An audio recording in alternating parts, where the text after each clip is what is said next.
Congress party ने एक अभियान शुरू किया है, हरियाणा मांगे हिसाब। 10 वर्ष की भारतीय जनता पार्टी की सरकार के कार्यकाल में हरियाणा की जो दुर्दशा हुई है वो किसी से छुपी नहीं है।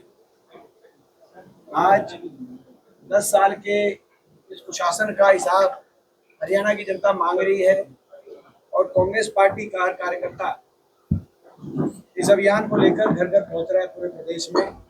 और इस अभियान के माध्यम से 10 दिन पहले हमने 15 सवाल जारी किए थे इस सरकार के लिए कि हरियाणा मांगे हिसाब। आज तक इन 15 में से एक भी सवाल का कोई जवाब भाजपा के किसी नेता द्वारा नहीं दिया गया।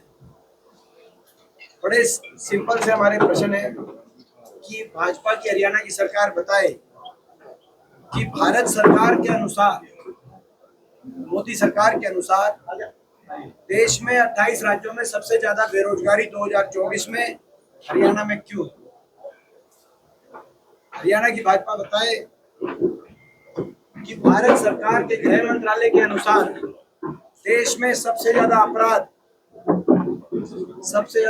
दर हरियाणा में क्यों है। देश में सबसे ज्यादा फिरौती, देश में सबसे ज्यादा अपहरण, देश में सबसे ज्यादा डकैती, देश में दूसरे नंबर पे हत्या दर के रूप में एनसीआरबी मार्च की 2024 की रिपोर्ट क्यों बता रही है कि देश में सबसे ज्यादा अपराध दर हरियाणा में है।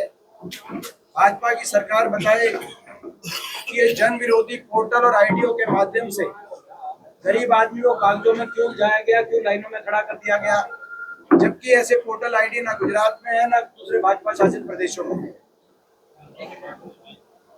भाजपा की हरियाणा की सरकार बताए कि देश में सबसे ज्यादा महंगाई यानी कि वेट जो हमारे समय 8.9% था वो 17.1% कर दिया गया। सबसे महंगा डीजल, पेट्रोल, रसोई गैस का सिलेंडर हरियाणा में क्यों है। सबसे ज्यादा वेट और सबसे ज्यादा महंगाई, सबसे महंगी बिजली, सबसे ज्यादा महंगाई हरियाणा में क्यों है। भाजपा की सरकार बताए कि भाजपा का काल क्यों बना, किसान का काला काल। आपने देखा आज ना तो नहरी पानी है ना एमएसपी है। किसान ने जब संघर्ष किया आंदोलन तो 750 किसानों की जान भी इस सरकार ने जानों की कुर्बानी हुई, लेकिन सहानुभूति सरकार की तरफ से ना बताए। भाजपा की हरियाणा सरकार बताए कि क्यों ऐसे समाज और बैकवर्ड समाज के अधिकारों को छीनने का काम इस सरकार ने किया। चाहे सारी ऐसी समाज और बैकवर्ड समाज को मिलने वाले संविधान के अंदर, बाबा साहब के संविधान के अनुसार जो अधिकार थे, जैसे पक्की सरकारी नौकरी और उसके अंदर आरक्षण के प्रावधान, आपने देखा होगा कि हरियाणा में पक्की नौकरियां समाप्त कर दी गई, केवल कच्ची। हरियाणा कच्ची नौकरियों का प्रदेश बन गया, केवल कच्ची नौकरियां लगाई जा रही।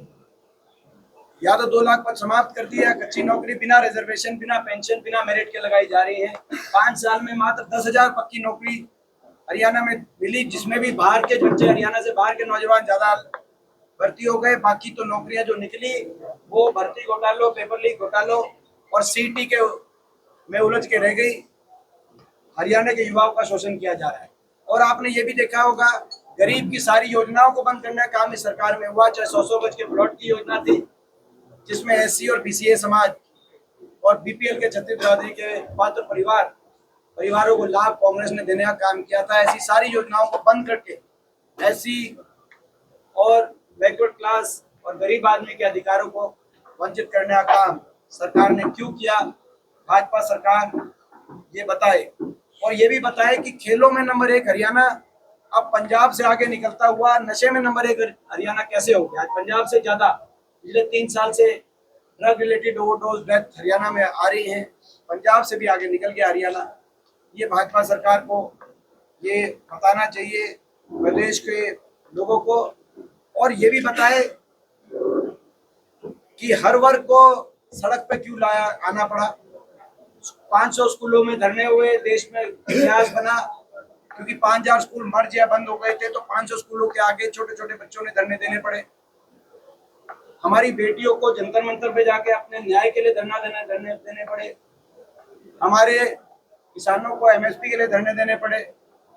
कर्मचारियों को ओल्ड पेंशन स्कीम के लिए धरने देने पड़े, आड़तियों को धरना देना पड़ा, शिक्षकों को धरना देना पड़ा, आशा वर्कर, आंगनवाड़ी को, सरपंच और पंचायती राज के प्रतिनिधियों को धरने देने पड़े, और सभी धरनों की का जवाब लाठीचार्ज से दिया गया। तो ऐसी अनसुनी हर वर्ग की क्यों?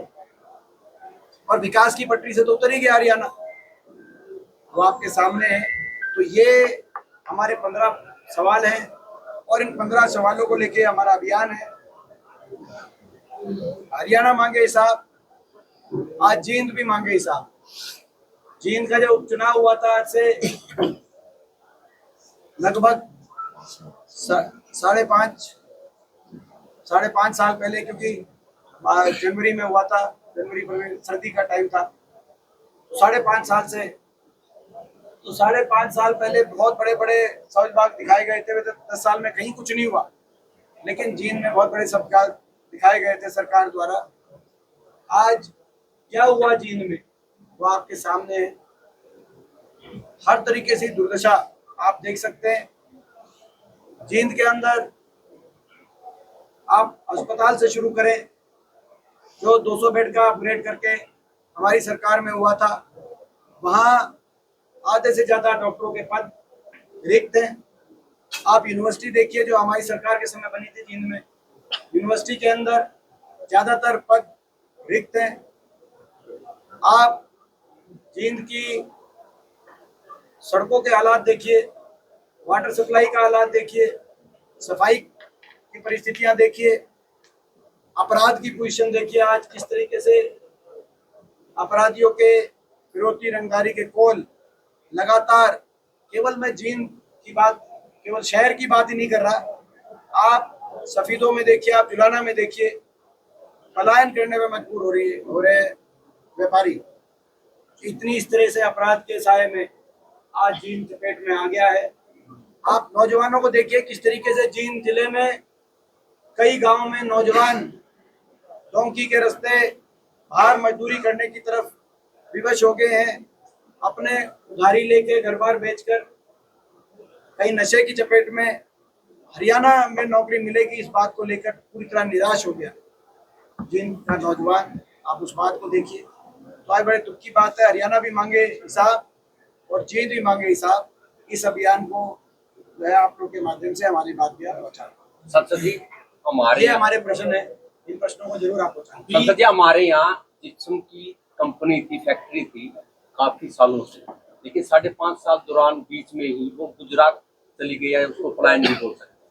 तो जो ये व्यवस्था बनी है भाजपा सरकार के दौरान, भविष्य में आपकी सरकार आती है तो उद्योगों के संरक्षण के लिए, उनकी व्यवस्था के लिए क्या कुछ करेंगे जो ऐसे हालात ना? देखिए, आपने देखा होगा जब पिछली हमारी सरकार थी कांग्रेस पार्टी की, तो बहुत से बड़े औद्योगिक केंद्र स्थापित किए गए थे, इंडस्ट्रियल मॉडल टाउनशिप्स, IMTs।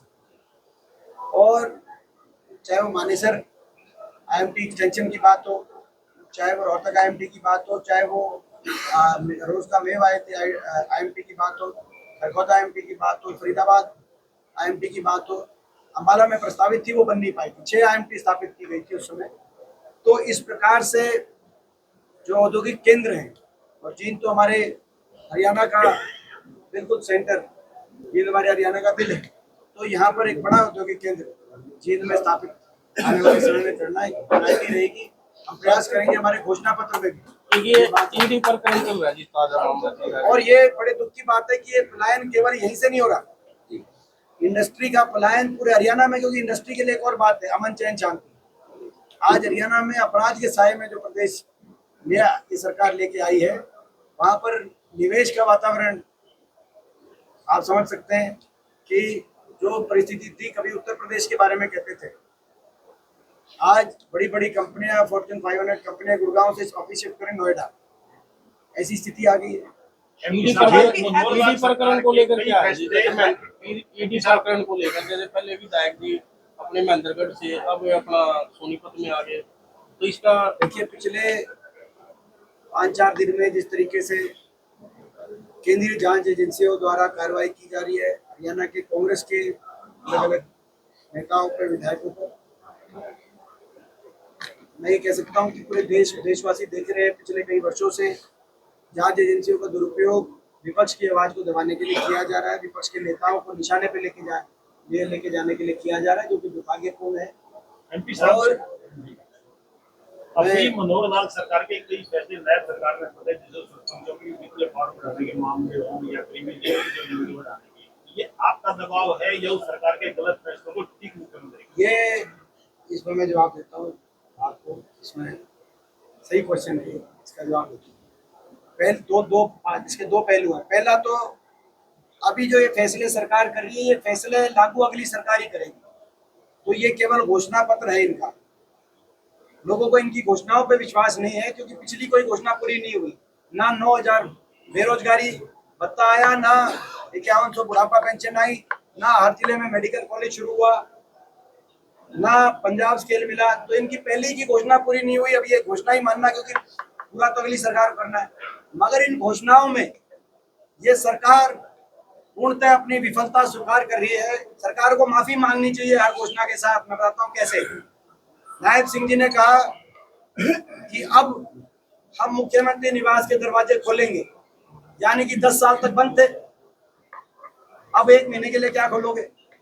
और ये अब क्या खोलोगे? अब तो लोग ही खोलेंगे, लोग खोल के अंदर बढ़ेंगे। 10 साल तक बंद थे, ये मानना। ऐसे ही लोकसभा की हार के बाद इन्होंने सोनीपत में जाके कहा कि हम 1000 परिवारों को 100 गज के प्लॉट की पे कब्जे दिलाएंगे। माफी मांगनी चाहिए एससी समाज से, बीसीए समाज से, बीपीएल परिवारों से। हमारी योजना के अनुसार 4 लाख परिवारों को प्लॉट मिले। 10 साल तक इन्होंने बंद कर दी वो स्कीम, एक भी नए परिवार को प्लॉट नहीं दिलवाया। अब जाके कह रहे हैं कि हम कब्जे दिलवाओ। ये वो 1000 परिवार होते जिनको कब्जे नहीं मिले थे, तो यानी कि उसको भी हमारी स्कीम को ठीक माना। और ये अपना खुद स्वीकार किया कि 10 साल तक एक भी परिवार को प्लॉट नहीं दिलवाया। उसके बाद आपने देखा होगा बैकवर्ड क्लास के लिए कहा कि अब क्रीमी लेयर हम 6 लाख से बढ़ाकर 8 लाख करेंगे। माफी मांगनी चाहिए कि पिछले 10 साल में आपने कितने बैकवर्ड समाज के नौजवानों के हकों से उनको वंचित रखा। अगर 8 लाख अब ठीक है, अब तो 8 लाख में नई भर्ती तो होगी नहीं, भर्ती तो सारी जो इनके सरकार में होनी थी, उन भर्तियों में 6 लाख रखा क्रीमी लेयर। अब 8 लाख आपने रखने का काम किया, तो कितने बैकवर्ड समाज, यानी कि कांग्रेस जो कह रही है 10 लाख करेंगे वो ठीक है, बीजेपी ने 10 साल तक अन्याय किया ओबीसी समाज के लिए, ये भी मान ली। फिर इन्होंने कहा कि अग्निवीर, कि भाई अग्निवीर नौजवानों के भविष्य की असुरक्षा को देखते हुए उनको 2026 से सरकार में हम वो देंगे। यानी कि खुद मान रहे हैं कि अग्निवीर योजना हरियाणा के नौजवान के लिए सही नहीं है, उनका भविष्य असुरक्षित है। इनके जितने भी अब ये कह रहे हैं, ये जो घोषणाएं कर रहे हैं, उसमें इन खुद अपनी मान रहे हैं कि 10 साल तक हमने अन्याय किया। और ये जो घोषणाएं कर रहे हैं, ये तो घोषणावीर है। इनकी घोषणा आपको पता है, पहले मेरे को बताने की जरूरत नहीं, प्रदेश की जनता जानती है। इनकी घोषणाएं होती हैं 54 की ना, इनकी घोषणाएं होती हैं 10 रुपए की, और इनके काम होते हैं 54 की। राज्यसभा इनकी घोषणाएं होती है 10 रुपए की, ये प्रदेश की जनता समझते है जो मैं कह रहा हूँ। इनकी घोषणाएं होती हैं 10 रुपए की, और इनका काम निकलता है 54। दीपेंद्र जी, राज्यसभा चुनाव को लेकर नवीन जयंत लगातार समर्थन मांग रहे हैं। उधर से दुष्यंत चौटाला कह रहे हैं कि विपक्ष के पास कैंडिडेट, अभी नोटिफिकेशन आ जाए। चौधरी भूपेंद्र सिंह हुड्डा जी ने भी एक पद यात्रा निकाली थी, उसके बाद वो 10 साल सत्ता में रहे। अब दीपेंद्र हुड्डा जी भी उसी राह पर हैं। क्या मान के चले जनता परिवर्तन के मूड में है? देखिए, हमारा एक ही लक्ष्य है कि हरियाणा का भविष्य बचना चाहिए, हरियाणा आगे बढ़ना चाहिए, इस परिवर्तन आना चाहिए कि भाजपा सरकार हरियाणा में बहुत नुकसान कर दिया। उसी लक्ष्य को लेकर हम कदम बढ़ाए। एमपी साहब, दीपेंद्र जी एक यात्रा है, एमपी साहब आज आपकी यात्रा है हो रही है, एमपी साहब, तो जीत में यूपी में जो आपके प्रोप्राइटर का नाम लिखने के आदेश दिए हैं, यूपी में दुकानदारों के, इसके ऊपर क्या कहना है? कम्युनल तरीके से देश को एक बार ये रंजी पूछेगी, इसके बाद ठीक है ये सवाल, ये ठीक है भाई, ये तो आप किस देख ही सवाल का रहे, दे दो आप जवाब। ये तो आप ठीक है, आप देख ही रहे। आज भारतीय जनता पार्टी का एजेंडा, अब हमने हिसाब मांगा, उन्होंने कहा कि भाई कह तो दिया कि भाई एक एक पाई का हिसाब, हम फिर दिया कुछ नहीं, और फिर वो ये कहा कि भाई हम हिसाब मांगेंगे, पूरी मांगने लगे। एमपी साहब, तो कहने का मतलब कोई एक काम बताने का नहीं है इनके पास। इनका एजेंडा वही है जो अभी कहा कि भाई इनका एजेंडा मुद्दों को भटकाना एजेंडा है। हम इन मुद्दों पे लाना चाहते हैं कि इन मुद्दों पे हरियाणा को विकास की पटरी से क्यों उतारा, क्यों इतनी हरियाणा में बदहाली हुई, इन मुद्दों पे आप जवाब दें। मगर उस तरह के मुद्दे लाकर इधर उधर ध्यान भटकाने की प्रयास करते हैं, पर हम ध्यान नहीं भटकने देंगे। एमपी साहब, आपका जो प्रोग्राम आज चल रहा है, तो शहर में जो है ना, जगह जगह आपके होर्डिंग लगे, आपके नेताओं ने होर्डिंग लगाए। उस होर्डिंग में एक होर्डिंग लगा हुआ है कि ना बाहरी होगा ना व्यापारी होगा, सिर्फ होगा तो किसान होगा। मैं मानती हूँ कि किसान के बिना कोई भी सरकार ना बनती है ना गिरती है, लेकिन क्या इस तरह के संदेश से जींद में अभी अभी आपका एक व्यापारी सम्मेलन हुआ बहुत बड़ा, ये पता नहीं और ये किसने क्या लगाना, नहीं होर्डिंग लगे, आप देख लेना, तो उसके बारे में ये जिसने होर्डिंग लगाया है, व्यापारी आपसे रुके हुए नजर आ रहे हैं, सोशल मीडिया में वायरल है। अगर किसी ने कोई बात ऐसी, तो हम संज्ञान में लेंगे। सांसद जी, जींद के अंदर चौधरी रणबीर सिंह भर्ती करने का बात कर, ऐसा संभव हो पाएगा? आपने खुद देखा, तो मैंने कहा ना कि इनके घोषणाएं 10 रुपए की हैं और इनका काम जबरदस्ती का पता है। ये घोषणा भी अमित शाह जब हरियाणा में आते तो हुड्डा साहब को क्यों बातें करते हैं? देखो, मैं तो इसमें क्या मैं ये कह सकता हूँ, तो बहुत प्यार है हुड्डा साहब से। नहीं, वो तो सारे ही करते हैं। तो देखो, प्यार तो सारे ही करते हैं। हम देखते हैं, चाहे वो मुख्यमंत्री जी हो, चाहे वो पूर्व मुख्यमंत्री जी हो मनोहर लाल जी, चाहे वो बीजेपी के बाकी नेता हो, चाहे वो जेजेपी के नेता हो, चाहे वो जेजेपी के नेता हो, चाहे वो आईएनएलडी के नेता हो, चाहे किसी पार्टी के हम सारे नेताओं, तो मैं तो एक ही बात कहता हूँ, भाई सबके निशाने पे हैं हम, कुछ तो हमें भी होगा था।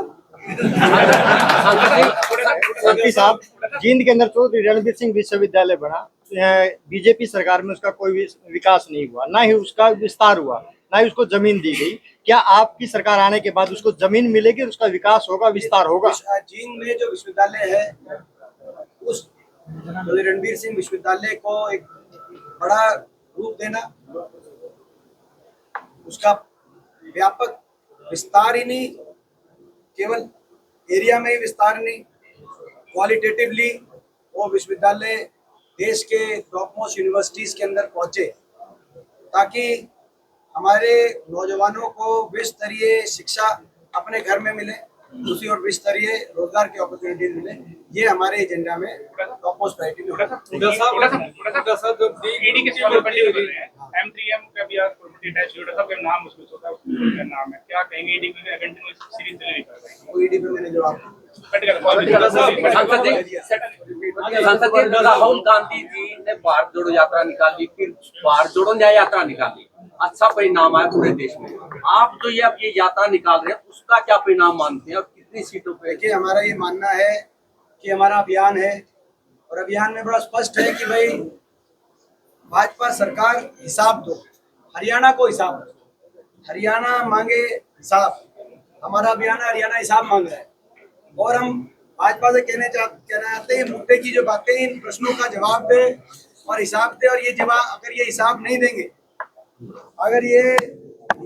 देंगे, तो मेरा मानना है कि हरियाणा के लोग आने वाले चुनाव में इनका हिसाब चुकता करेंगे। ये अगर हिसाब नहीं देंगे, तो मेरा मानना है कि लोकसभा, अगला हिसाब ये होगा कि हरियाणा के लोगों ने लोकसभा चुनाव में भाजपा को किया था हार, विधानसभा चुनाव में हरियाणा के लोग कर देंगे भाजपा को साथ। धन्यवाद। हुड्डा साहब, लेना माइक।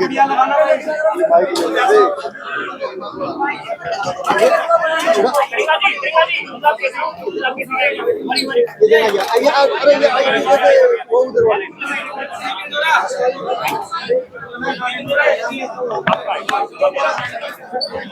यार आइडिया